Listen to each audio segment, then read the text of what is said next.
pesawat yang sesungguhnya.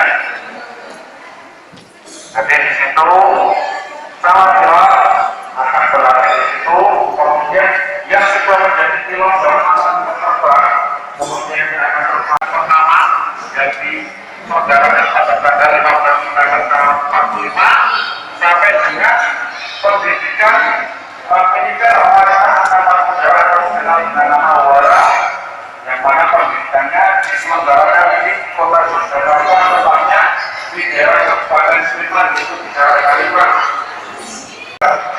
Perjuangan bangsa Indonesia melawan TNI Angkatan Udara, diantaranya yaitu perlawanan NU terhadap Indonesia Belanda yang kedua ya sudah bisa terlaksana sampai dengan proporsi.